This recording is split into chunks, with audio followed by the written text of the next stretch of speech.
Mas você não é todo mundo. Mas você não é todo mundo. Mas você não é todo mundo. Este é mais um episódio do podcast Você Não É Todo Mundo, uma produção da CUCAC que quer discutir o impacto das questões socioemocionais na empresa, na escola, na sua vida. Hoje nós estamos recebendo a professora Marcela Mansur, doutora em psicologia, e como eu faço sempre, recebendo vocês aqui comigo, eu peço ao meu convidado que se apresente, conte um pouquinho da sua história, da sua trajetória de formação, dos seus interesses, para que a gente possa começar a bater um papo. Já adianta um papo hoje bastante esclarecedor e bastante provocativo sobre os mitos da personalidade. Professora Marcela, seja bem-vinda. Um pouquinho da sua história. Obrigada, Roberto. Um prazer estar com vocês aqui no podcast Você Não É Todo Mundo.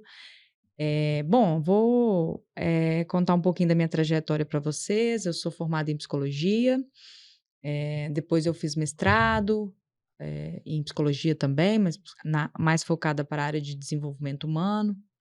Depois fiz doutorado, meu doutorado na área de neurociências, mas com sempre o meu interesse muito grande na avaliação, nas questões de diferenças individuais. Então, essa foi minha trajetória. Na verdade, desde antes até do mestrado e doutorado, meu interesse primordial na graduação, quando eu estava fazendo estágios, fazendo pesquisas nos laboratórios, como aluna de iniciação científica.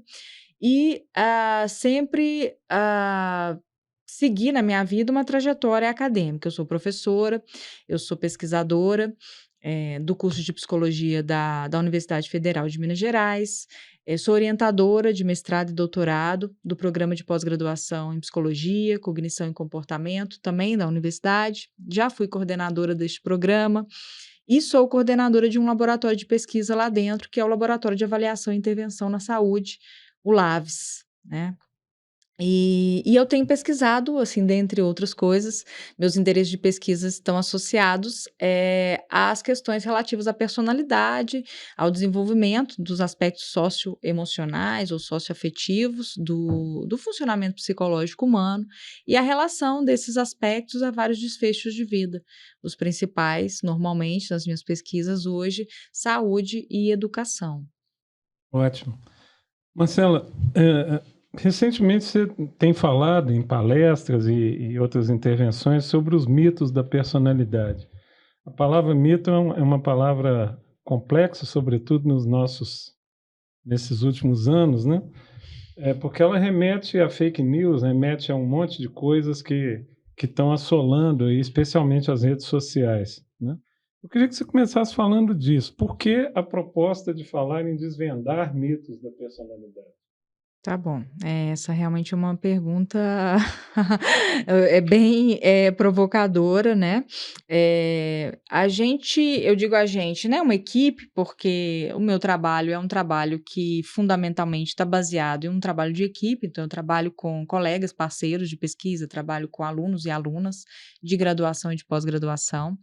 A gente tem um compromisso muito grande como pesquisador de estar sempre atento, né, ao combate à desinformação, né? Então, acho que isso... Essa é uma missão nos últimos anos das mais nobres.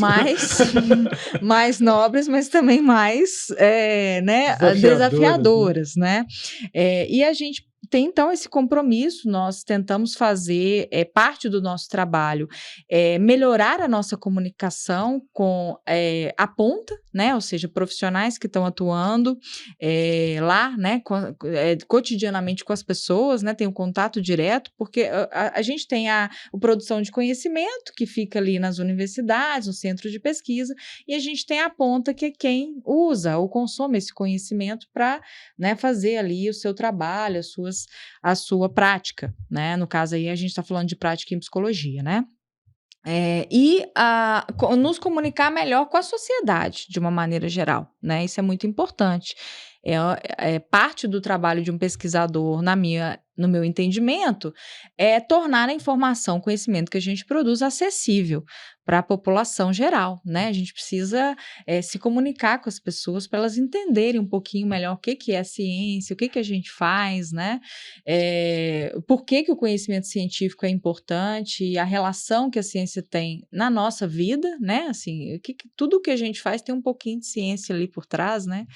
E isso é importante, a gente tentar se comunicar melhor. Por que eu estou falando tentar? Porque é óbvio que a gente nem sempre consegue se comunicar de uma forma tão acessível com a população geral, né, com as pessoas. Mas voltando um pouquinho para a questão aí da personalidade, existe muita desinformação quando a gente está falando especificamente desse conceito na psicologia, que é o conceito de personalidade, né? Acho que parte da desinformação tem muito a ver com não só com o crescimento de pseudociências, né, associadas à personalidade aí, de uma maneira geral, a psicologia, mas a personalidade também, mas porque eu acho que a própria ideia de personalidade, ela desperta muita curiosidade das pessoas, né? Fascínio, curiosidade. Então, quem nunca foi lá no Google e procurou um teste de personalidade para fazer ali, né, para se conhecer um pouquinho melhor, para às vezes comparar-se com outras pessoas, né? E para ir um pouquinho longe na história, né?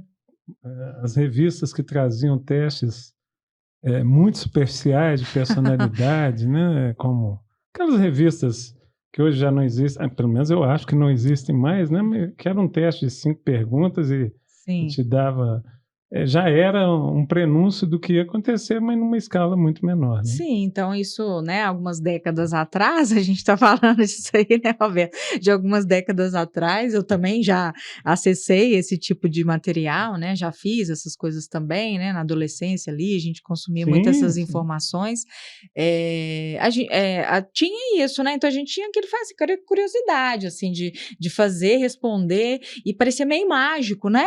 A gente respondia ali, parecia, nossa, isso aqui tem a ver comigo, né? Tem relação comigo, parte daquilo, e outras vezes a gente pensava assim, não é tão parecido comigo, mas valeu, né?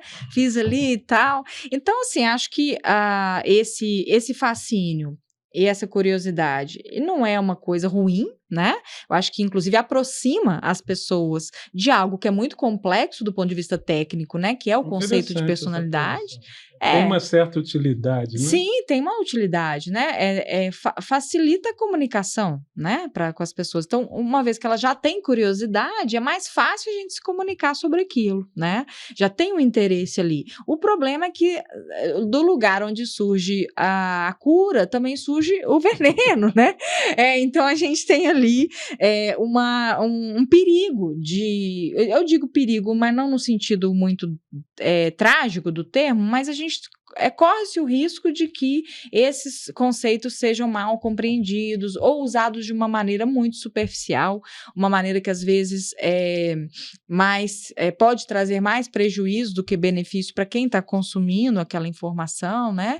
E obviamente que existem profissionais às vezes que oferecem essas informações de uma forma que não é cientificamente respaldada, né? O que preocupa porque ele está cobrando por aquilo, né? Ele está prestando um serviço e ele cobra muitas vezes por aquele serviço que ele está prestando, e isso, obviamente, né, pode não ser, na verdade, pode ser prejudicial para as pessoas quando a gente pensa no resultado que aquilo vai ter para a vida delas, né? Marcelo, mas vamos voltar lá nos primórdios, né?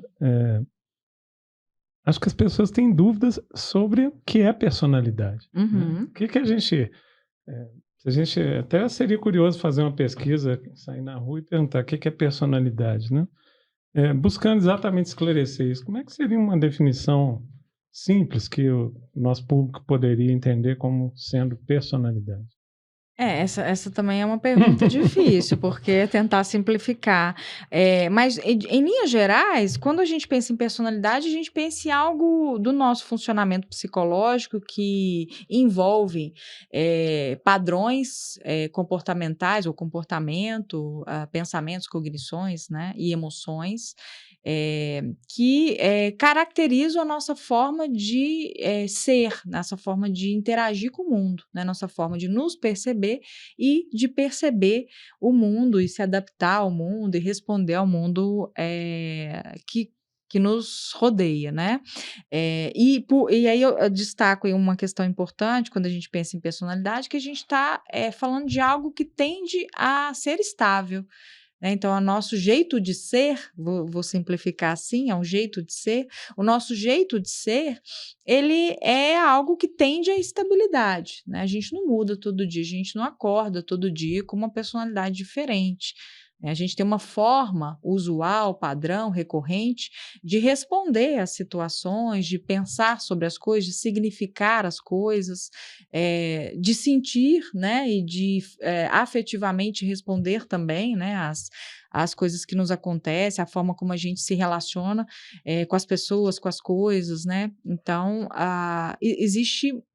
Quando a gente fala de personalidade, a gente está falando de algo que é mais estável, né? Algo que se mantém aí. Mas quando a gente está falando, até não falando, mas desde que se começou a falar de inteligência emocional, né? Tivemos o livro que rodou o mundo, enfim, se começou a discutir mais intensivamente a ideia de como que as pessoas podem se desenvolver. Eu não gosto muito da palavra desenvolver essas características, mas como que elas podem aprender a lidar, talvez, com essas características. Qual que é a sua opinião sobre isso? Por exemplo, tem um psicólogo que eu creio que você conhece, Brian Little, que ele fala sobre a ideia de idiogênese, né? Aquilo que eu quero ser e aí eu passo a trabalhar para ser aquilo. Qual que é o conflito que tem entre quem eu sou de verdade e quem eu quero ser? Né? Como é que é esse trabalho? E até uma outra curiosidade, como é que os profissionais da psicologia podem entrar nesse trabalho? Eu acho que tem um juízo de que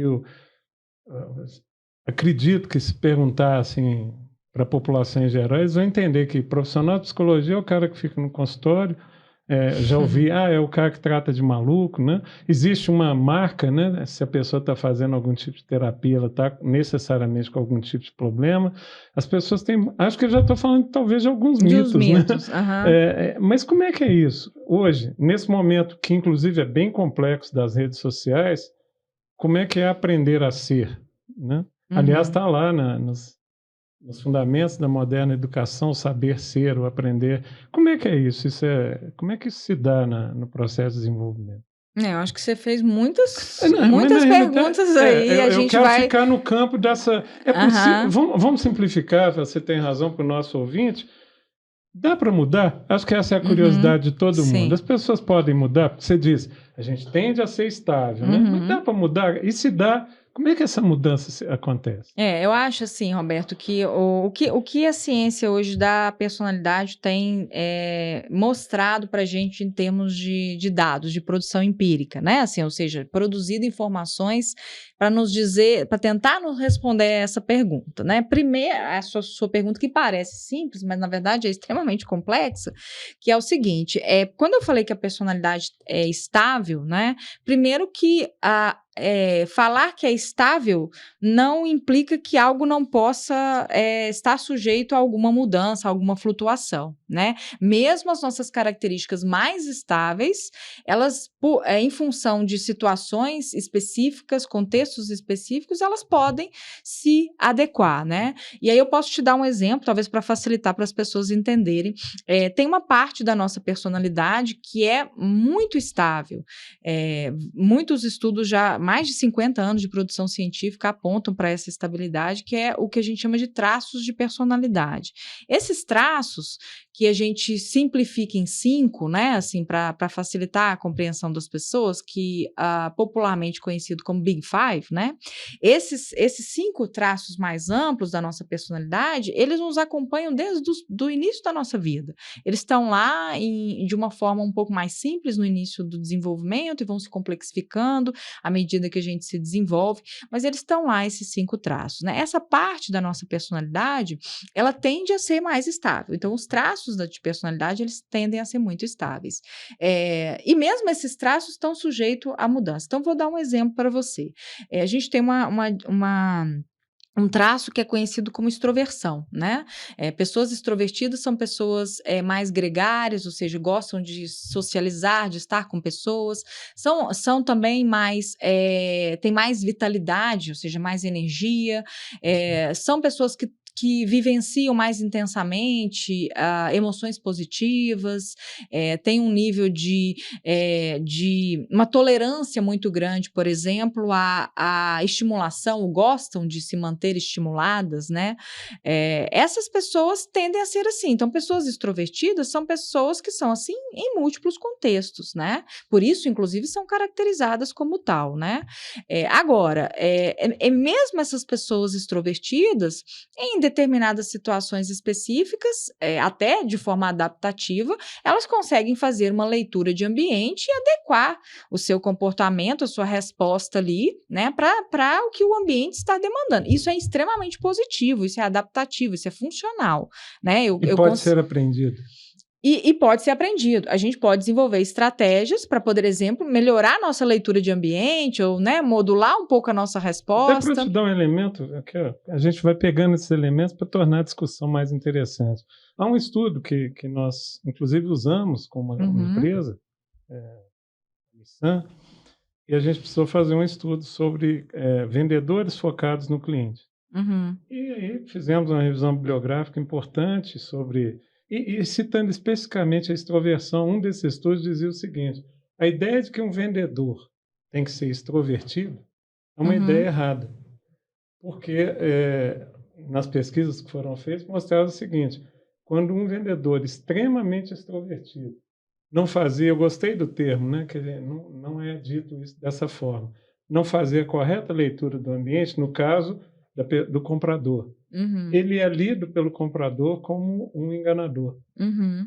Sim. Olha, traduzindo no popular, gente, esse cara tá muito soltinho comigo. Tá falando demais, né? Tem intimidade demais. Então, né? Essa leitura de ambiente, empresarialmente, também está se tornando importante.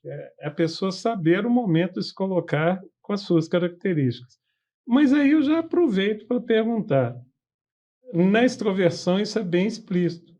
Em algum outro caso, é tão fácil quanto... Não sei se a extroversão seria fácil, mas nós temos outros fatores, nós vamos falar deles aqui.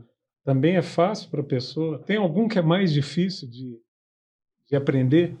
Eu nem sei, eu nem falei que era fácil, né? Eu disse que eu disse que é possível, né? Falei. É possível que a gente aprenda, né? Se adaptar melhor ou ler melhor um determinado ambiente, desenvolver estratégias, recursos, né? Para poder lidar com os desafios vários que a gente encontra aí. Mas antes de responder essa pergunta, eu vou só terminar um raciocínio que eu acho que vai ser muito importante para a gente dar continuidade a essa resposta, essa outra pergunta. Então, mesmo esses aspectos da personalidade que são estáveis, como, né, eu citei o exemplo aí da extroversão, a gente tem outros, eles estão sujeitos a aprendizado, né? Eu posso aprender formas mais funcionais aí de me adaptar ao ambiente e espontaneamente fazer isso, ou seja, não preciso que necessariamente alguém me ensine, né? Eu posso também conseguir fazer isso muitas vezes a partir, né, de outros recursos psicológicos personalidade que eu já tenho, é possível que se faça isso. Mas esse não é o ponto. Mas tem um outro aspecto da nossa personalidade que é mais suscetível à mudança, né? Então, a personalidade não são só os traços, né? A gente tem muito mais, a nossa personalidade é muito mais complexa do que só essas 5 características, né? A gente tem um rol de componentes ali, um conjunto de componentes da nossa personalidade que a tornam tão complexa quanto ela é. Algum exemplo, Marcelo? Quando a gente está falando, por exemplo, assim, de valores, a gente está falando de um aspecto da nossa personalidade. Só que os valores, eles não são traços de personalidade. Eles não têm eles não são disposicionais. Ou seja, a gente não nasce ou não tem na nossa bagagem inicial os valores. A gente vai aprendendo esses valores ao longo da nossa vida. Marcelo, você estava falando das características, vamos chamar assim, primárias da personalidade. Eu tenho uma curiosidade, as crenças, por exemplo, né? Como é que elas se encaixam? Como é que elas dialogam, né, com essas características primárias? E se você tem algum exemplo de outras características que compõem essa nossa personalidade, que você está aos poucos definindo, né, que não são essas características primárias. Tá, então, a nossa personalidade é formada desses aspectos que são mais disposicionais, ou seja, a gente nasce, né, com esses aspectos aí, a gente vem para o mundo com, vamos dizer assim, uns pacotinhos para nos ajudar a interagir, a responder, a adaptar, né, e esses são os pacotinhos que a gente entende que são os traços de personalidade, né, só que no processo de desenvolvimento, no processo de interação, que a gente vai desenvolvendo com o ambiente social, os nossos pais, amigos, família, irmãos, famílias, exatamente, né? Com todo esse ambiente aí em que a gente vai sendo inserido, a gente vai, os nossos traços, as nossas características primordiais, elas vão, ao interagir com esse ambiente social, os vários ambientes sociais, elas vão dando origem a um outro sem número de outras características de personalidade ali, que são mais, ao mesmo tempo, um pouco mais maleáveis, tá? Então, são um pouco mais flexíveis em termos de mudança do que esses traços primordiais, como você chamou, né? Acho que pode ser uma boa ideia para a gente diferenciar. E também eles são mais socialmente ou culturalmente determinados, construídos, né? E as crenças entram nessa classe. E as crenças entram nessa classe de aspectos da nossa personalidade que vem da relação dos nossos traços originais, primordiais, com o nosso ambiente, né? Então, a gente tem crenças que são formas de entender o mundo, de significar o mundo, né? Então, eu posso pensar, por exemplo, uma crença de uma pessoa ansiosa é que o mundo é perigoso. Né? Isso é uma crença, é uma forma de entender. Viver é muito arriscado. De que viver é perigoso, viver é arriscado, isso é uma crença, né? A gente tem também crenças que são políticas, a gente tem crenças que são religiosas, a gente também vai, nesse processo de construção da nossa personalidade, a gente vai criando um aspecto da nossa personalidade que tem a ver com os nossos papéis sociais, isso também é construído, né? Então, eu posso me identificar com uma determinada profissão e eu posso dizer para você assim, ó, eu sou professora, eu sou pesquisadora, né? E isso começa a fazer parte da minha personalidade no sentido de que é algo que me representa, algo que me constitui, algo que faz parte do meu jeito de ser, né? E normalmente isso é chamado de identidade, né? Identidade profissional e tantas outras. Tantos outros aspectos que têm a ver com os papéis que a gente vai assumindo em uma dada sociedade e isso vai fazendo parte da forma como a gente se entende, se percebe e se relaciona com o mundo. Marcelo, vou matar uma curiosidade aqui. Você falou dessas crenças, vamos chamar assim, secundárias, né? As que não são as primordiais, né? As características. Características, né? Sim. Eu sempre tive uma curiosidade, já conversei com algumas pessoas sobre isso, sobre o mito de Robinson Crusoe, ou o mito do ermitão, ou mais recentemente, né, naquele filme em que o ator fica numa ilha e ele começa a conversar com a bola de vôlei, não sei se você se lembra, que ele nomina de Sr. Wilson. A curiosidade é a seguinte, se a nossa personalidade é influenciada pelo meio, o que aconteceria com a nossa personalidade se não houvesse meio? Se alguém fosse abandonado... Tem até um outro filme de ficção científica, que é O Perdido em Marte, né? Não sei se você se lembra. E o cara fica lá e ele começa... Eu já assisti esse filme algumas vezes com essa visão. Ele começa a dialogar com ele mesmo, né? E se ele mesmo com quem ele está dialogando é uma outra... O senhor Wilson da bola, né? O cara põe a bola, desenha lá um cabelinho e tal, e fala que é outra pessoa. É outra pessoa influenciando ele mesmo. Como é que é isso quando eu não tenho um meio, não tenho uma igreja, não tenho futebol, não tenho família, não tenho nada? Né? Como é que isso se dá, na sua opinião? Isso, e assim, a gente está falando de pessoas que já estavam mais velhas, já tinham uma personalidade constituída, né? E que se foram isoladas. Então, na verdade, o meio ambiente já tinha feito o trabalho. Né? Dá para pensar como é que seria com uma criança se ela pudesse sobreviver sozinha?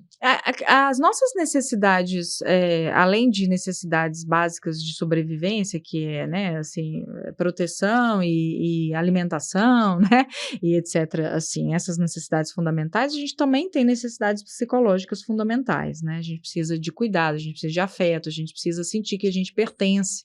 Né? Então, são necessidades humanas fundamentais, né? Muito provavelmente, a gente, como eu disse antes, eu tô pensando aqui comigo, tá, Roberto? Porque é uma situação extrema. Sim, sem dúvida. E aí a gente está hipotetizando, né? Hipoteticamente falando, se existisse essa possibilidade de que eu, quanto bebê, né, ali, esse bebê ou essa criança muito pequenininha fosse isolada da sociedade, como a gente tem casos mais específicos de, eu não sei se você conhece, mas dos meninos lobo selvagem, né? As histórias reais, né? Que realmente ocorreram, 2 ou 3. Sim. É tipo o Mowgli real, né? E o Mowgli real. Acho que tem 2 casos, se não me engano.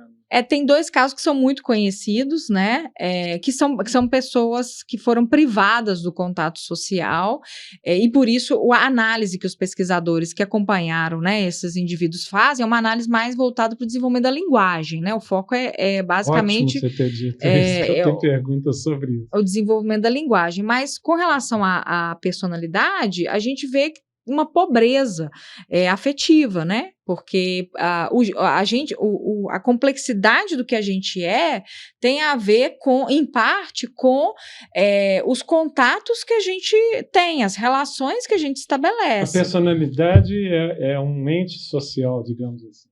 Ela nasce a partir de um fenômeno social. Ela tem... eu não vou dizer que ela nasce a partir de um fenômeno social, porque, como eu disse antes, tem características que a gente já traz para o mundo e que a gente considera que são importantes para o desenvolvimento do sistema inteiro, né, de personalidade. Mas grande parte da complexidade da nossa personalidade, ela é decorrente das relações que a gente estabelece, né, das interações que a gente tem E aí você levanta uma bola para mim, você tô na cara do gol, vou chutar. As redes sociais amplificaram essas relações e diversificaram essas relações de uma forma nunca vista antes. A psicologia se transformou, está se transformando. O estudo da personalidade por causa das redes sociais? Está se transformando em alguns aspectos, né? Primeiro que o fato de ter ampliado a possibilidade de contatos, né? Assim, tipo, eu conheço mais pessoas, né? Mais pessoas a partir das redes sociais não faz com que eu diversifique as pessoas que eu conheço, porque tem ali um algoritmo por trás, né? Que me mostra as coisas a depender do que eu tenho interesse. Esse algoritmo, aí, falando do meu lado, ele poderia ser orientado à diversidade. O fato é que não é. Não, ele que é o que... Aí eu ia pegar, vou aproveitar o seu gancho para falar um pouco que, mesmo que a gente não tivesse, né, pensando nem em redes sociais, quando a gente pensa no desenvolvimento da personalidade, na ausência de redes sociais, ou, né, independente, vamos na ausência, eu fui de um extremo a outro, né, vamos independente, né, não na ausência, né, mas independente das redes sociais, a gente busca aquilo que está alinhado com as nossas características iniciais. Então, por exemplo, um extrovertido, ele vai procurar ambientes que possam reforçar a sua extroversão. né? Embora nem sempre ele vai conseguir encontrar, e aí é outra discussão, mas a gente sempre, o nosso ambiente vai sendo construído a depender das nossas características iniciais. E isso, obviamente, vai criando pra gente como se fosse um algoritmo da vida real, né? Porque a gente vai aí tendo encontros, apesar de diversificando os encontros, mas a gente vai procurando ambientes que reforçam o nosso traço. Isso acontece na rede social a partir de um algoritmo, né? Eu vou vendo aquilo que vai sendo apresentado para mim a partir das minhas escolhas prévias, né? E o que as empresas que estão por trás têm feito? Elas têm usado esse conhecimento sobre a personalidade, né? Então, muitas das empresas... De analítica é o caso mais famoso, né? Exatamente. Na eleição americana, né? Isso. Que, inclusive, quebrou por causa disso. Tem usado conhecimento sobre padrões de funcionamento, padrões de comportamento, né? E aí muitas delas usam, inclusive, o Big Five, né? As 5 dimensões ali para mapear as suas interações aí na rede, né? E a partir desses padrões, eles vão determinando ali, vão te oferecendo opções a partir das suas características, né? Então, de uma certa forma, o que a gente está vendo nas redes sociais é uma amplificação dos ambientes possíveis, né? A rede social funcionou muito mais, acho que a palavra é muito mais para amplificar algo que já era... Isso. Já era o que a pessoa buscava, elas só amplificam. Elas não contribuem em nada para essa diversidade, para a pessoa ficar exposta a pessoas diferentes. Não, na minha opinião, não. Agora, isso não significa que isso não tem um efeito negativo, né? Porque... Na minha opinião, só tem um efeito negativo. Exatamente, né? Porque aí a gente tá... E muitas vezes o que é propagado ali nas redes sociais é uma ideia, uma falsa ideia de mundo, né? Porque como a gente vê apenas uma parte ali, né? Nossa bolha, vamos dizer assim, né? A gente... Eu consigo me convencer que a Terra é plana porque eu só falo com terraplanista. Exatamente, né? Marcela, vamos voltar à ideia dos mitos, que é o objeto das suas recentes colocações aí, palestras. A gente poderia traduzir a palavra no conceito que você traz, tá? É mito, porque mito existe desde a antiguidade, desde que o mundo é mundo, né? Mito é fake news, as duas coisas são a mesma coisa nesse contexto. Fake news no sentido de que fake news é plantar uma mentira. Mito, e aqui eu estou propondo um conceito para você derrubar, tá? Uhum. Mito olha, algo que minha avó fazia, acreditava, meu bisavô acreditava, e eu também acredito, mas nem por isso é verdade. O fake news me parece algo mais recente, mais intencional. Eu vou plantar uma mentira. De qual dos dois casos a gente está falando aqui? De coisas que se acredita há muito tempo sobre personalidade, mas não são corretas, ou de pura invencionice recente e propagada pela rede social? O que eu especificamente estava tratando, né, era o primeiro caso, que era, né, um conhecimento que vai sendo passado, tá, às vezes de geração para geração, às vezes dentro ali, né, de uma certa cultura, e que não está baseado numa representação científica do que, né, a gente tem investigado dentro daquele campo, né? É mais um conhecimento popular. A gente podia dizer que o horóscopo é um exemplo clássico? Sim, a astrologia, né? Ela está muito associada a essa... eu não vou falar da astrologia em si, mas a ideia de horóscopo é uma ideia que a gente perpetua, né? Vai passando e tal, a gente acha graça, gosta daquilo, tem interesse, mas do ponto de vista de informação que aquilo está trazendo, né? Especificamente sobre padrão de funcionamento individual, a gente não tem base para afirmar aquilo. Mas você diria que uma mentira contada 1000 vezes pode virar verdade? Explico. Especialmente na astrologia, né? Eu não sou muito ligado, sou taurino, mas não sou muito ligado à astrologia. Mas só o fato de eu me declarar taurino, né? O que eu percebo? As pessoas começam na verdade é uma pergunta. As pessoas introjetam essas características, isso pode acontecer? Ah, claro, porque tem muito que a gente chama de profecia autorrealizadora, né? Isso. Que é assim, ó, eu sou taurino e taurino significa ser assim, né? Então Não pode falar, que tem uns defeitos. Não vou falar, não vou me comprometer com nenhum signo aqui, que eu sei que isso é um assunto sensível para muitas pessoas, né? Mas a gente, obviamente, pode se comportar, né, assim, na tentativa de confirmar aquilo, né, que a gente está lendo ou esperando que aconteça, né? E a gente chamaria isso de personalidade também, essa transformação que se dá. A pessoa começa a ser uma espécie de personagem do próprio signo. Isso seria uma transformação Eu só não genuína? acho que a gente consegue manter essas coisas por muito tempo, Roberto. Na minha opinião, assim, eu comecei falando para você que a parte da nossa personalidade, mesmo a parte estável, né, tem aí alguns aspectos que são cotidianos, estados, em vez de estáveis, são estados temporários, né? E muito desses estados temporários, eles têm a ver com essas modificações momentâneas que a gente faz no nosso jeito de ser para se adequar ou se adaptar a não dá para ser um personagem o tempo inteiro. Não dá para ser. Isso ser um personagem o tempo inteiro envolve muito sofrimento psicológico, né? Manter um personagem ativo o tempo inteiro, ou ser contra, ou ir contra quem eu sou, né? O meu jeito de ser, isso é muito sofrido do ponto de vista psicológico. A gente tem muitas evidências de que isso funcione dessa forma, né? Mas tem um jeito disso acontecer sem sofrimento? Aí eu vou trazer um aspecto da educação. Eu gosto muito de dar um exemplo, não sei se você é ligado de alguma forma a futebol, mas tem um exemplo que eu acho que você conhece, Cafu, lateral direito. Campeão do mundo. Campeão do mundo, mas ele conta uma história de que ele foi recusado N vezes em bases de vários clubes, até que ele finalmente conseguiu seguir a carreira e se tornou o que se tornou, né?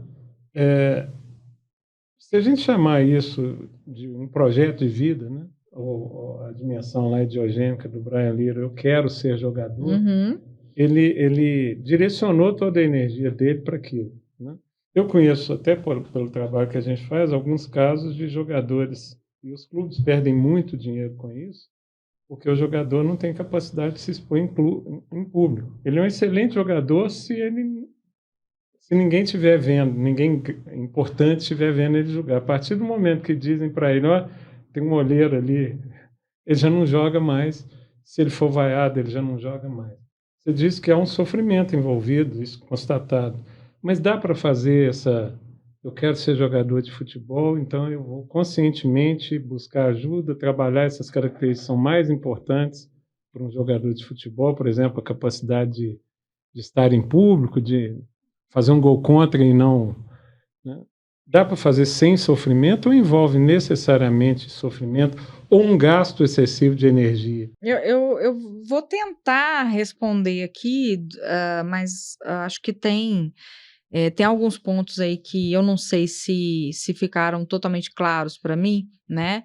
E aí você vai me interrompendo aí, né? No primeiro caso, no caso do Cafu, né? No primeiro caso que você trouxe, eu acho que tem um desejo realizador muito grande, né? Então, provavelmente o Cafu era, ou né? Na verdade, não mudou, né?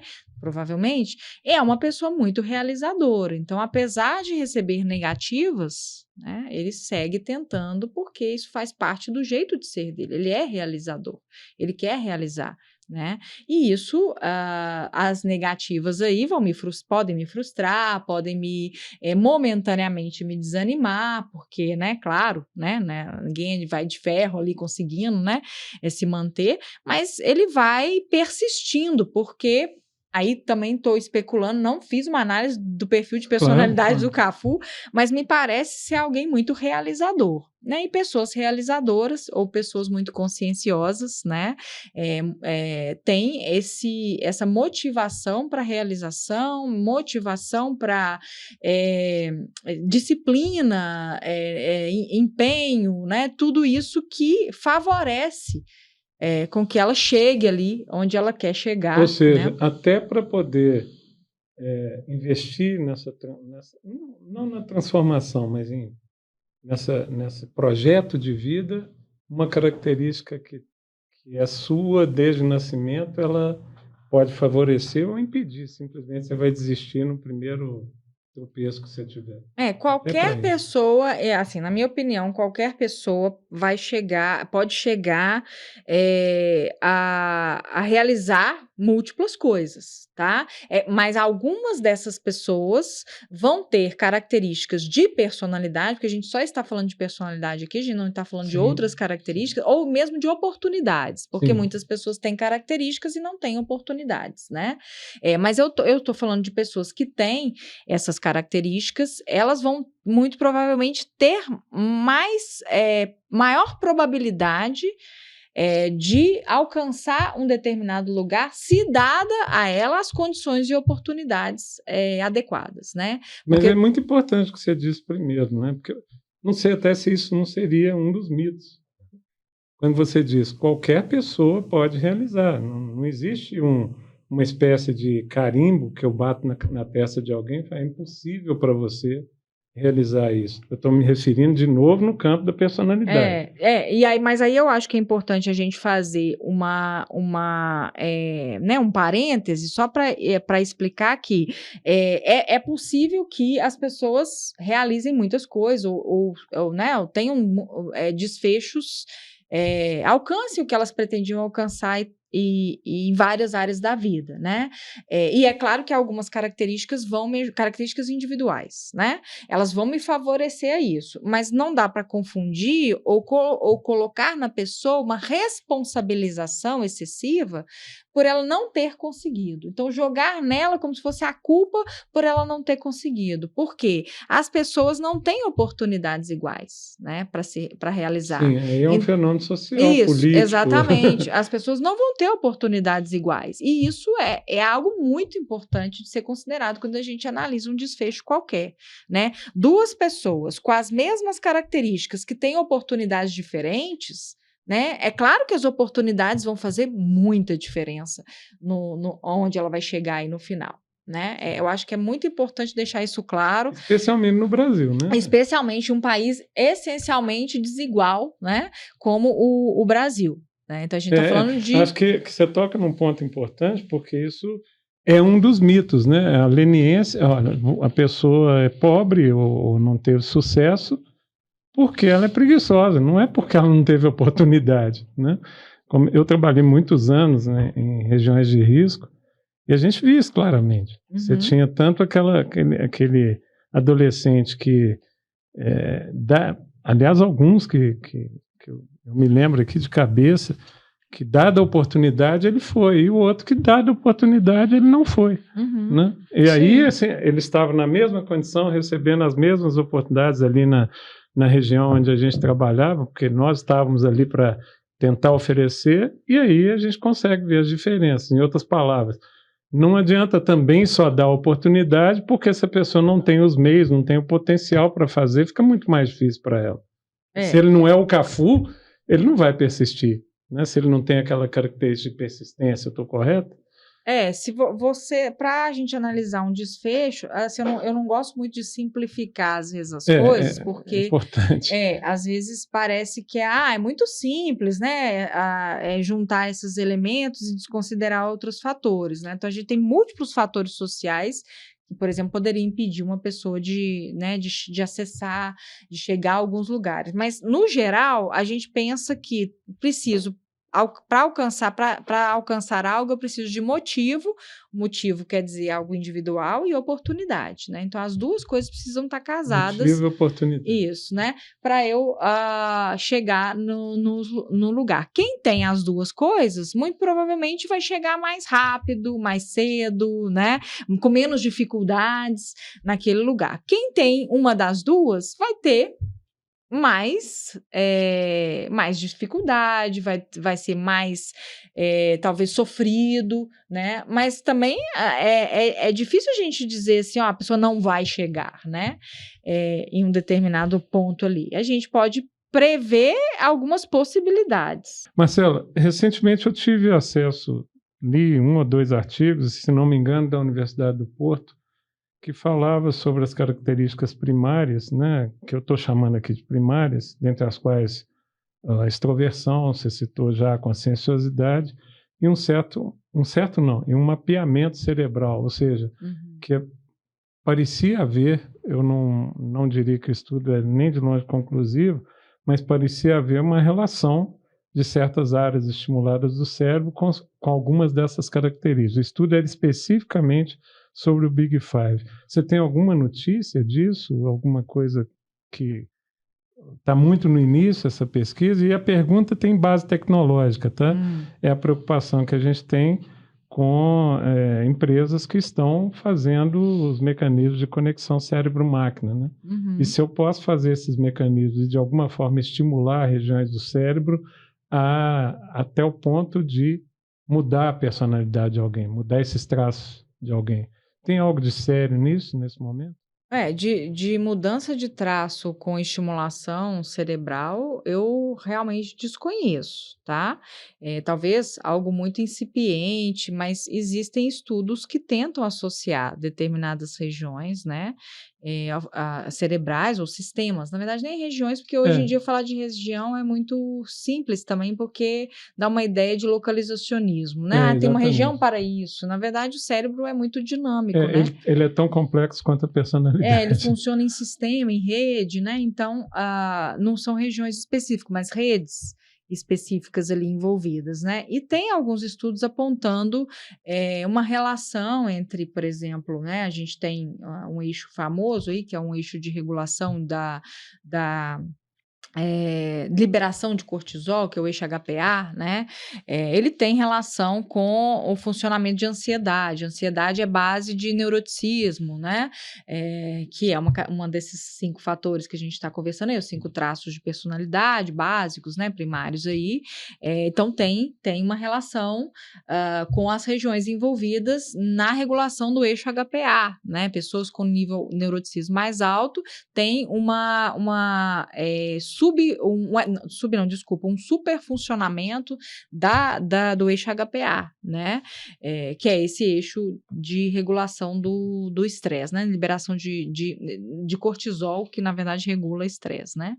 Então, é excessivo o funcionamento. Tem outros estudos associando regiões da formação reticular, que é um sistema de controle do ciclo vigília-sono, né? Da ativação cerebral nesse sentido, que fica na base do nosso cérebro, né? Nas regiões ali, não nas regiões corticais, mas subcorticais, que tem relação, por exemplo, com o nível de atividade que a gente vê em extrovertidos comparado a introvertidos. Então, tem alguns estudos que tentam mapear essas relações, justamente considerando que esses traços de personalidade, dentro do sistema complexo inteiro da personalidade, que eu já disse aqui que não é só traço, que é muito mais do que traço e tem, inclusive, muito mais aspectos que têm relação com o desenvolvimento a partir do ambiente social. Mas dos traços que têm uma tendência a serem biologicamente determinados, claro que tem-se uma procura por, né, entender como eles se manifestam ali em redes de funcionamento de sistemas cerebrais específicos. Se existe alguma relação causal, né? Se existe uma relação causal, não sei, mas se existe, por enquanto, uma relação de uma sobreposição, né? Causal, aí talvez a gente tivesse que voltar no genoma, né? Mas, assim, em termos de expressão de fenótipo, se existe aí uma sobreposição, né? Dessas regiões. Marcelo, eu queria entrar agora, a gente vai continuar falando do mito, mas é interessante que essa conversa derivou para 5 características espontaneamente, naturalmente. Eu queria falar da teoria do Big Five, né? Queria que você falasse um pouquinho. Eu conheço a história da teoria, eu acho legal, porque parece que ela foi pesquisada em diferentes lugares do mundo, não é quase que uma produção coletiva, né? Sim. Mas o que mais me preocupa, primeiro, é que o nosso ouvinte entenda rapidamente, você quase que já explicou, né? São 5 grandes características, o que é essa teoria, mas principalmente é o seguinte: existem várias outras teorias, né? Em que o Big Five se destaca? Se ele, do ponto de vista acadêmico, é de fato a teoria mais usada, enfim, como é que está Como é que estão as pesquisas nesse campo? Existe alguma outra forma alternativa que cientificamente seja considerada para definir essas características? Ou outras características, né? O modelo dos 5 fatores, né, o Big Five, ele foi um divisor de águas no campo da psicologia da personalidade, porque ele conseguiu organizar, né, oferecer o modelo é uma taxonomia, né, é uma forma de classificar e de características que descrevem a nossa personalidade, buscando aquelas características que seriam universais, né, ou seja, aquelas que nós, enquanto seres humanos, compartilhamos independentemente da cultura em que a gente está inserido, né? Então, o que variaria entre nós não é a presença ou a ausência dessas características, mas o quanto que se tem de cada uma delas, né? Isso aí foi um divisor de águas para o campo da personalidade, porque até então, a gente que eu digo os pesquisadores da área, conviviam com uma profusão gigante ou um conjunto enorme de descritores, né, de características que não conversavam entre si, muitas vezes, né, e que dificultavam a replicabilidade, que é um princípio fundamental da ciência, né? Eu preciso replicar achados para poder dizer minimamente que aquilo é algo que tem ali, vamos dizer, um valor, né, para avançar algum campo de conhecimento. Então, replicabilidade é base do conhecimento científico, né? Pesquisadores diferentes, produzindo dados na mesma direção, indicam que aquilo ali é algo consistente e confiável, né, do ponto de vista de conhecimento, né? Então, o modelo de 5 fatores foi um divisor de águas, né? E até hoje, obviamente, é um divisor de águas no sentido de que tudo que foi produzido a partir dessa sistematização do Big Five, né, dos 5 fatores, ele permitiu um avanço muito grande no campo da psicologia da personalidade. Então, por exemplo, tudo que a gente sabe hoje, ou grande parte do que a gente sabe sobre a relação da personalidade com desfechos de vida, nos vários campos, está associado... Quando você se refere a desfechos, está se referindo a no sucesso, trabalho, morte, Eu saúde? estou falando, tem pelo menos uns 48 desfechos que são replicados na relação entre personalidade, né, com esses traços de personalidade. Então, relações românticas, satisfação no trabalho, satisfação conjugal, desempenho no trabalho, posso falar de saúde física, saúde mental, enfim, né? Então, estou citando alguns. Envolvimento com até escolhas políticas, né? Então tem religiosidade, espiritualidade. Então a gente tem um conjunto grande de desfechos aí, de aspectos da nossa vida que são em parte bastante determinados ou pelo menos associados a nossos traços de personalidade. Então, nesse sentido também, toda a produção de conhecimento que veio a partir da sistematização do modelo de 5 fatores, ele permitiu um avanço muito grande na área. O que eu estou querendo, até porque a gente é interpelado frequentemente sobre isso, é realmente esclarecer a ideia do que é o Big Five em relação ao restante dessas taxonomias. Ele é um divisor de águas. Os outros representaram apenas visões diferentes, né? A diferença básica é que a gente tem uma consistência muito grande de produção científica que sustenta esse modelo, ainda que ele não seja uma teoria, ele é uma taxonomia que sustente o Big Five, diferentemente do que a gente tem para outras propostas no campo. Então, não dá nem para comparar nesse sentido, porque a produção de conhecimento está há anos-luz. Não só sobre ele, como a partir dele também, não? O que a gente vê no dia a dia, que você até citou aí, eu procuro estudos de relação de Big Five com várias áreas da atividade humana, e é uma produção quase incontável, né? Assim, se você coloca no Google Acadêmico, só para simplificar, porque é de acesso, né, livre ali.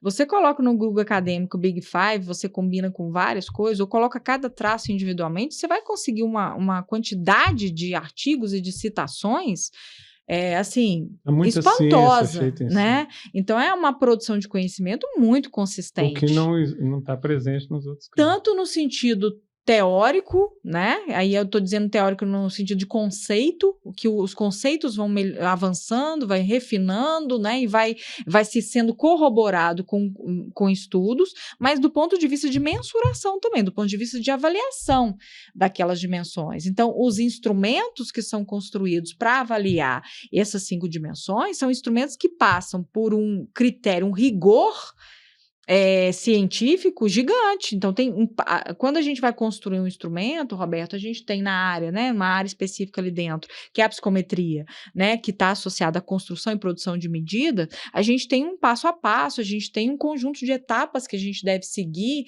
para garantir que aquele instrumento ele possa ser utilizado com confiança, né? Então, a gente tem um monte de gente construindo medidas que hoje são medidas que já foram aplicadas em amostras que, assim, mais de 200 mil pessoas, 300 mil pessoas, né? E lá na gênese do Big Five, o fato dele ter, a gente comentou aqui rapidamente, que ele nasce em diferentes centros de pesquisa, que isso também contribuiu muito para validar ainda mais a teoria. Sim, porque a gente não estava falando antes de replicabilidade, né? Quando eu tenho ali, vamos pensar, a teoria da Marcela, da personalidade, né? E aí eu criei uma teoria ali que um modelinho e tal, juntei dimensões, e comecei a usar aquilo, né? A partir da minha experiência no meu cotidiano, apliquei aquilo ali algumas vezes e vi que aquilo funcionou, né? O fato de ter funcionado nesse pequeno conjunto próximo a mim ali, né? Primeiro, não significa que vai funcionar de forma ampliada para qualquer conjunto de pessoas, né? Segundo, como que eu interpreto os resultados daquilo que eu produzi ali se não há uma teoria sólida por trás? Se não há um campo, né, num campo de conhecimento que me diga que aquilo é interpretável desta e desta maneira, né? Como que eu posso derivar afirmações de algo, né, ou fazer predições com base naquela avaliação se eu não tenho respaldo consistente teórico e nem de mensuração por trás, né? Então, é muito perigoso, é o que eu te falei no início, né? Perigoso nesse sentido, né? Porque eu vou tomar decisões com base em algo que não tem consistência, nem teórica e nem de mensuração, né? Então, aí só voltando para o Big Five, por que então que, né, assim, veio muita gente produzindo informações ao mesmo tempo sobre isso, no mundo inteiro, né, usando essa proposta teórica que já avançou. Então, se você me perguntar, o Big Five já avançou hoje? Já avançou. Não do ponto de vista de mensuração só, mas hoje a gente tem teorias, tá, que vão colocar os 5 fatores no centro do desenvolvimento da personalidade, e essas teorias têm como proponentes não só os sistematizadores ali iniciais do modelo de 5 fatores, que é o McCrae, o Paul Costa e o Robert McCrae, né, mas tem outras pessoas também que estão produzindo. Eles propuseram uma teoria que chama Teoria dos 5 Fatores. Eu tenho até alguns textos sobre isso, né, para depois quem quiser ler mais sobre o assunto. A Teoria dos 5 Fatores é uma expansão do modelo original. Então, o modelo se restringe aos 5 traços, a teoria vai além desses 5 traços. Então, pressupõe outros componentes, a relação entre esses componentes, mecanismos... É como se a gente estivesse falando em Big Six, sei lá, Big Seven? Não é sobre o número de características. Não é sobre o número, mas é sobre proposição e como essas características originárias estão associadas num sistema maior que a gente chama de personalidade. Como isso se desenvolve, quais os processos que ligam essas características a outras características desse sistema, né? Como que a gente pode observar a influência de ambiente, influência de biologia nesse sistema. Então, realmente é uma teoria no campo da personalidade, né? Para ler mais. Se expandiu para se tornar uma teoria. Isso, e não só Existe essa teoria hoje, mas existem teorias que têm um grande potencial, que já tem pressupostos, alguns pressupostos já testados, né? A teoria cibernética dos 5 fatores, que é um modelo que tenta explicar o funcionamento da personalidade do ponto de vista evolutivo, do ponto de vista ontogenético e filogenético, né? Que inclui os 5 fatores no modelo. Então, a gente tem produção de conhecimento séria, consistente na área, e avanços a partir... É como se ele continuasse a ser o eixo do que está norteando o avanço no campo da personalidade. Né? Então, não tem como não considerar todas as mudanças que ele produziu para o campo. Né? Marcelo, eu preciso introduzir agora um outro conceito que, na verdade, você já tocou nele, que para nós é muito caro. Quando a gente falou do Mogli da vida real, né? Quem tiver curiosidade... pode pesquisar, acho que se pesquisar pelo termo Mogli da vida real, vocês vão encontrar aí os casos reais. Você falou sobre linguagem, que os estudos que foram conduzidos eram muito na construção da linguagem, na deficiência da linguagem que esse indivíduo veio a demonstrar em função da privação social. Da privação social. Queria que você falasse um pouquinho sobre a relação linguagem-personalidade. A linguagem é um instrumento da personalidade, a linguagem é um canal da personalidade. Como é que a personalidade se manifesta através dos estudos de linguagem? Primeiro que, se a gente for pensar, aí voltando no Big Five, né, um ponto importante para entender a história de desenvolvimento do modelo dos 5 fatores é que ele foi, em parte, baseado no que a gente chama de hipótese psicolexical. Né? O que é a hipótese psicolexical? É o entendimento de que as principais características descritoras do comportamento das pessoas, elas estão codificadas em uma determinada língua, né? Então, eu tenho ali naquela língua, naquele idioma, eu tenho características que vão exatamente descrever aspectos da personalidade. Então, quando a gente fala ansioso, medroso, responsável, gregário, sociável, empático, amável, a gente está falando de aspectos da nossa personalidade, sem que a gente tenha inicialmente se referido a isso como personalidade. Então, na nossa língua já estão codificadas. Nesse sentido, a linguagem antecederia, inclusive. Antecederia o modelo, sim, né? Antecederia o modelo, sim, né? Então, a nossa linguagem tem ali fonte de informação sobre o funcionamento das pessoas, né? Então, o modelo de 5 fatores começa aí. Ele tem uma parte do desenvolvimento que vem de uma parte dos pesquisadores que estavam investigando, né? E propondo o Big Five na época, que estavam fazendo esse mapeamento de descritores da linguagem em dicionários, no caso da língua inglesa, né? Inicialmente, mas depois foram feitos em outras línguas também, alemão, por exemplo, polonês, né? E alguns outros idiomas, mapeando esses termos que foram as primeiras bases ali de, vamos dizer, questionários de personalidade. Então, essas listas de descritores foram os primeiros questionários de personalidade que a gente teve, né? Hoje a gente tem inventários complexos aí e tudo mais, mas esses termos em oposição, esses opostos aí semânticos, né? Eles foram usados para as pessoas poderem se autoavaliarem ali, né? Então, eu tinha, por exemplo, ansioso e tranquilo. E aí as pessoas, eu estou mais para o ansioso do que para tranquilo, e usavam ali esses descritores semânticos, né? Esses opostos. Processo de autoavaliação. Num processo de autoavaliação, né? Então, foram as primeiras escalas estavam baseadas nisso. Então, a linguagem foi aí importantíssima, né? Para a definição e para a constituição e sistematização dessa estrutura, dessa taxonomia que a gente estava falando aí, que é o modelo dos 5 fatores, né? Mas isso não foi acidental, correto? Não foi um belo dia eu fui lá e... Na realidade, é quase que não sei se a palavra seria uma relação simbiótica entre uma coisa e outra. Personalidade e a linguagem. Sim, porque tem uma relação talvez de codependência ali, né? De alguma, não sei se co também dependência é a melhor palavra, mas existe se alimentam, né? Uma da outra ali. A avaliação da personalidade é feita via linguagem, né? A maior parte da avaliação hoje da personalidade é feita via linguagem.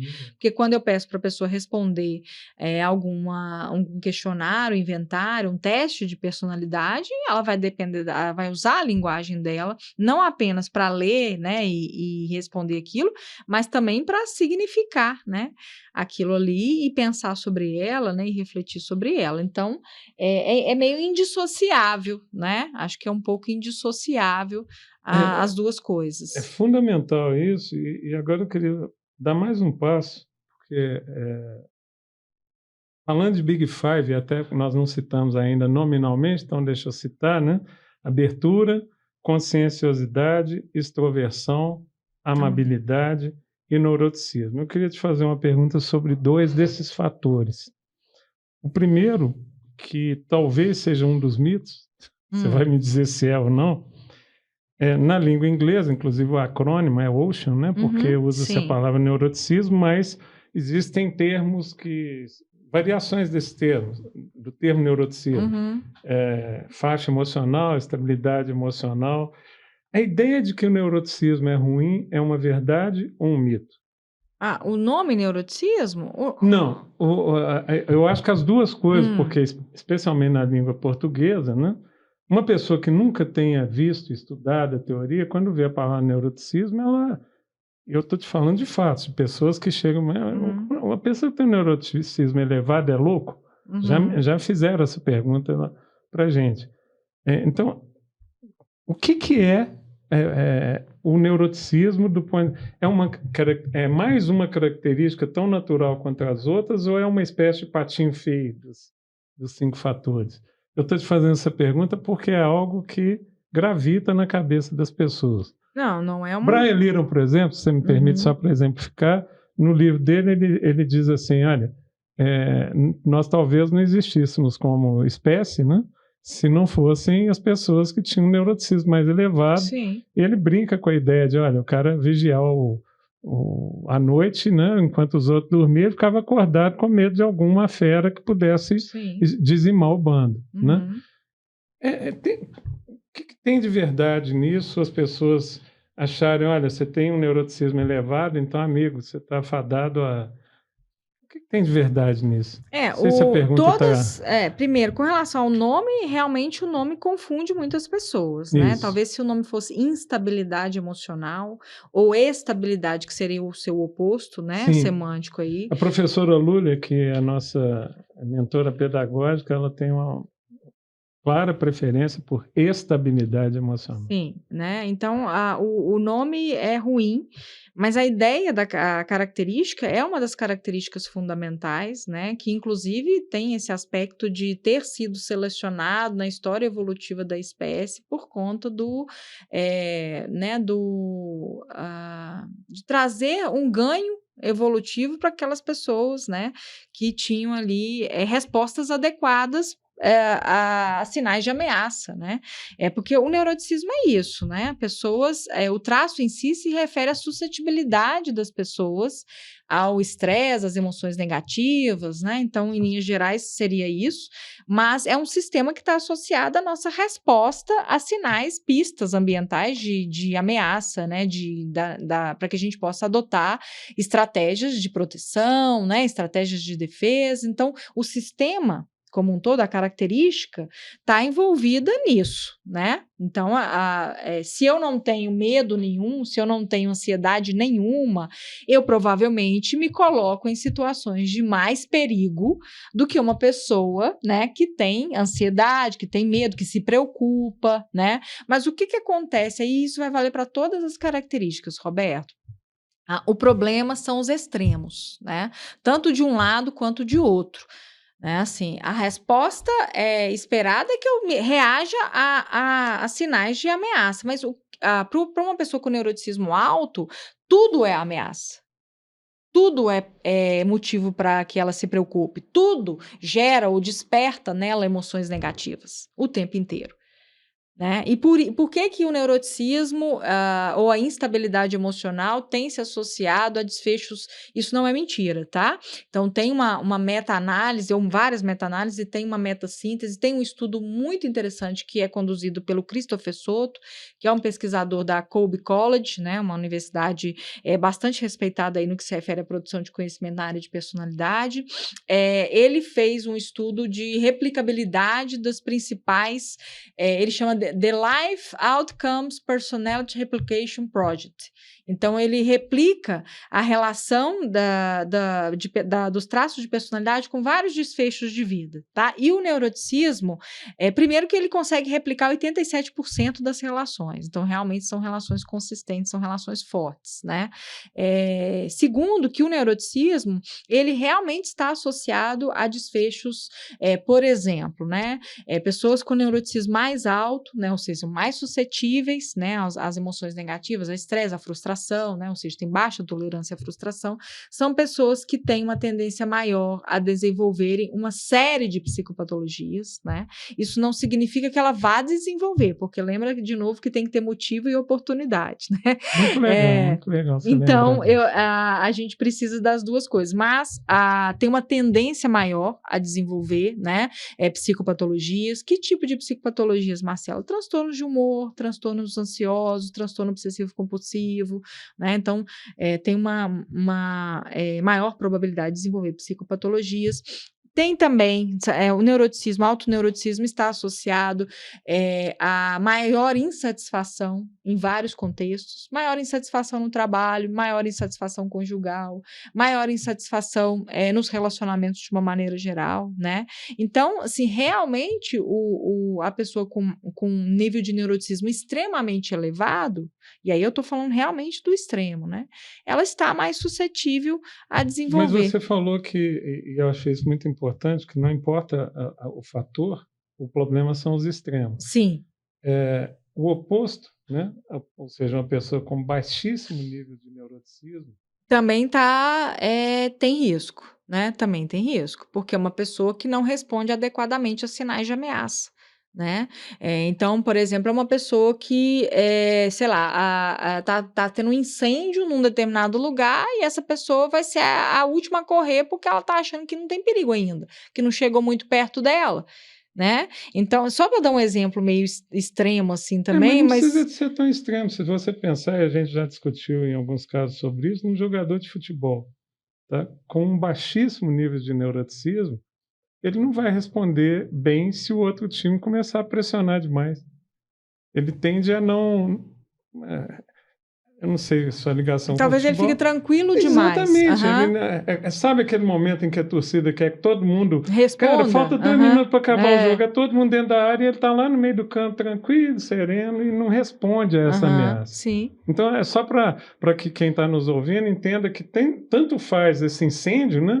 Que o cara fica lá, não, gente, só está aqui na porta, quando estiver dentro da sala eu corro. Isso. Como um caso menos ou mais prosaico, como um jogador de futebol. E dentro das empresas aí a gente tem um monte de exemplos. Agora, como o nosso tempo está indo para o final, eu queria falar com você sobre outra característica. Recentemente, no mesmo estudo que a gente fez de um perfil de estudos na área de vendas, né? Houve um autor que citou, eu quase que lembro de cor a citação, tem um artigo, ele falava das características que ele julgava importantes e citava: a conscienciosidade é uma característica quase universal desejada pelas empresas hoje. Ou seja, para tudo que você vai... Para quase tudo que você precisa dentro de uma empresa, era um artigo de teoria, de aplicação em psicologia, vamos chamar assim, empresarial, né? Ele dava um destaque enorme para a conscienciosidade. Ele falava especificamente na área de venda, citando exatamente nos estudos que foram feitos, que foi constatado. Então, é o vendedor que se preocupa em te atender. Se ele te promete uma coisa, ele vai procurar cumprir, ele vai ser mais organizado do que a média, enfim. Mas ele termina com esta frase, como se ele colocasse a conscienciosidade em grande destaque.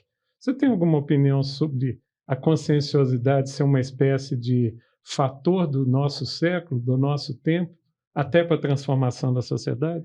Eu acho que a conscienciosidade tende a ser valorizada em muitos ambientes, não só num ambiente empresarial, né? Se você pensa no ambiente de estudo, no ambiente acadêmico, né? Numa escola e, enfim, na vida de uma maneira geral, né? Você pode pensar que a conscienciosidade, ela talvez aumenta a sua eficiência social, né? Porque você vai acabar respondendo àquilo que é esperado, né? Então, você costuma ser mais disciplinado, organizado, pontual, planejado, né? Tem mais senso de dever, né? Então, eu tenho ali uma norma, a pessoa conscienciosa vai tender a seguir, né? Então, eu acho que, de uma forma geral, acho que as nossas sociedades valorizam, sim, uma conscienciosidade mais alta, né? Mas, de novo, eu acho que é importante a gente sempre pensar que uma característica não é adaptativa, independentemente do contexto em que a gente está olhando, né? E nem independentemente da intensidade com que a pessoa tem aquela característica. Em nenhum momento na história do Big Five, quer dizer, eu estou exagerando, a pergunta é complicada, não é que você tenha notícia. Alguém fez menção a algum tipo de hierarquia entre os fatores? Como assim hierarquia?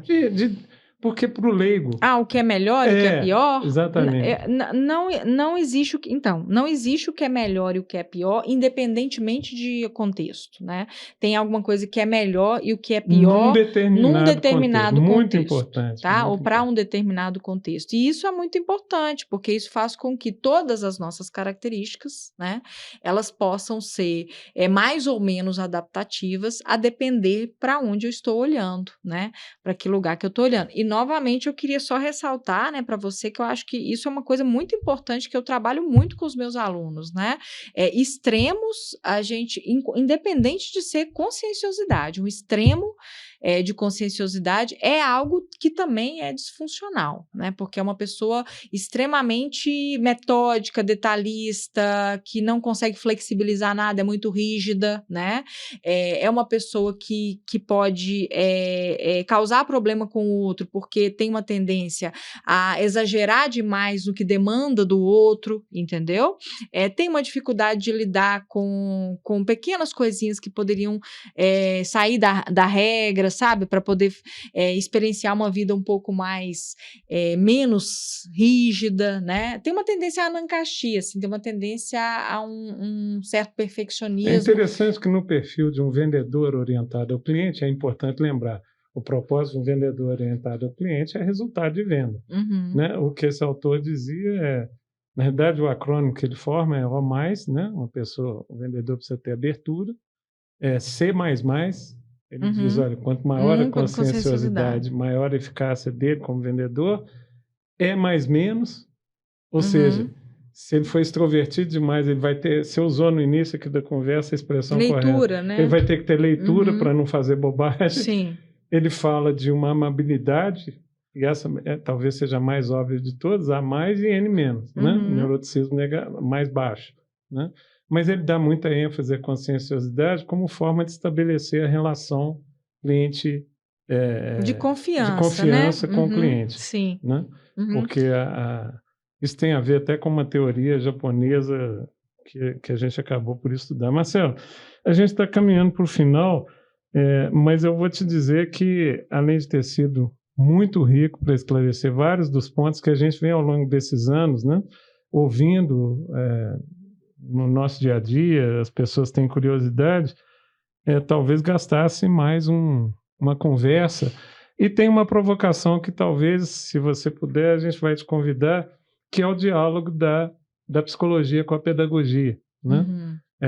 Que eu costumo dizer para a professora Lúlia, que é minha para aqui também no podcast, que eu tenho quase que um privilégio de assistir esse diálogo, né? Porque é um diálogo rico, a visão do pedagogo, a visão de aprendizado, né? E a visão do psicólogo, né? Inclusive o aprendizado, que hoje faz parte da Base Nacional Comum Curricular, o aprendizado socioemocional. Então, se a gente tiver chance, a gente vai te convidar de novo, tá? Mas eu queria terminar, como a gente começou falando de mitos da personalidade, que você dissesse para a gente, existe um mito que você diria assim, esse é o mito dos mitos? é aquele mito que está mais arraigado e que é um mito, não tem base científica, algo que você destacaria, principalmente para as pessoas comuns, ou está tudo empatado, não tem nada que se destaca? Alguma coisa que você consideraria mais grave como mito de personalidade? Eu acho que considerar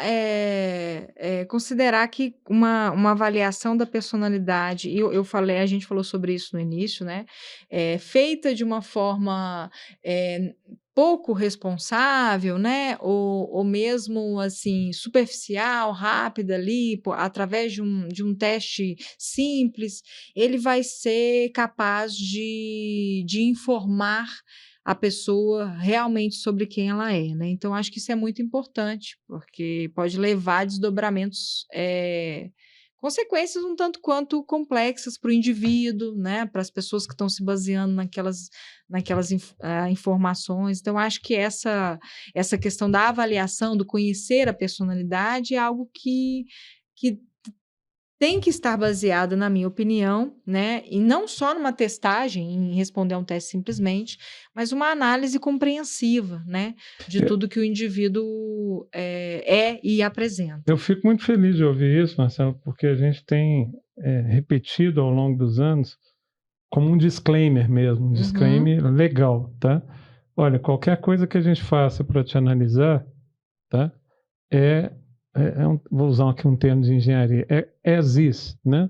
É como é, tá? E não prescinde da assistência de um profissional, né?